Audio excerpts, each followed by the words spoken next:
रात के करीब 11:30 बज रहे थे। पुराने होटल राजमहल इन की तीसरी मंजिल पर सन्नाटा पसरा था। पूरा होटल अंधेरे में डूबा था, सिवाय एक कमरे के, कमरा नंबर 204। उस कमरे की खिड़की के पास लगी पीली टिमटिमाती बत्ती हर रात अपने आप जल जाती थी, जबकि उस कमरे में कोई नहीं ठहरता था। कहते हैं 5 साल पहले वहां एक लड़की ने आत्महत्या की थी। तब से उस कमरे को बंद कर दिया गया था, लेकिन हर रात उस कमरे की खिड़की के पीछे किसी के साए की झलक मिलती थी, कभी बालों वाली परछाई तो कभी किसी के चलने की हल्की आहट। होटल के स्टाफ में से कोई भी तीसरी मंजिल की ओर नहीं जाता था, सिवाय एक इंसान के, विक्रम।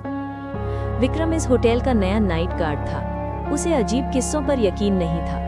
उस रात उसने तय किया वो सच्चाई खुद देखेगा।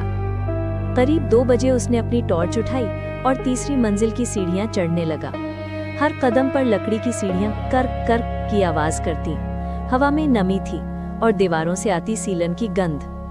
जैसे जैसे वो 204 के पास पहुंचा, उसे लगा हवा भारी होती जा रही है। कमरे के बाहर पहुंचते ही उसने देखा दरवाजा बंद था, लेकिन नीचे से हल्की पीली रोशनी रिस रही थी। उसने धीरे से हैंडल घुमाया, दरवाजा खुद ब खुद चरमराता हुआ खुल गया।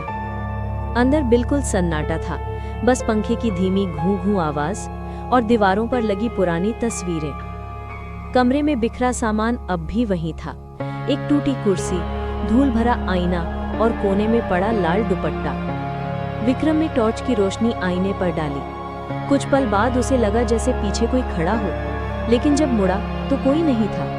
उसने गहरी सांस ली और वापस आईने की तरफ देखा। इस बार आईने में खुद का चेहरा नहीं था, किसी और का था। एक लड़की का चेहरा, फीका पीला और खून से भीगी आंखें। वो पीछे हटने ही वाला था कि कमरे का दरवाजा धड़ाम से बंद हो गया। हवा अचानक ठंडी हो गई। दुपट्टा जमीन से उठकर हवा में लहराने लगा, जैसे कोई अदृश्य हाथ उसे थामे हुए हो। विक्रम ने पूरी ताकत से दरवाजा खोलने की कोशिश की, पर वो हिला तक नहीं। तभी पीछे से किसी ने धीरे से उसका नाम पुकारा, विक्रम। उसकी टॉर्च जमीन पर गिर पड़ी।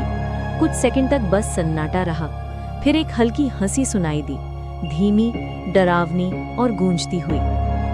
सुबह जब होटल के दूसरे स्टाफ पहुंचे, कमरा 204 खुला मिला। अंदर सिर्फ टॉर्च पड़ी थी, फर्श पर एक गीला लाल निशान था, जैसे किसी ने वहां से किसी को घसीटा हो। उस दिन के बाद विक्रम कभी नहीं मिला, लेकिन आज भी हर रात 11:30 बजे उस कमरे की बत्ती अपने आप जल उठती है और खिड़की के पीछे एक साया दिखता है, कभी लड़की का, कभी किसी और का।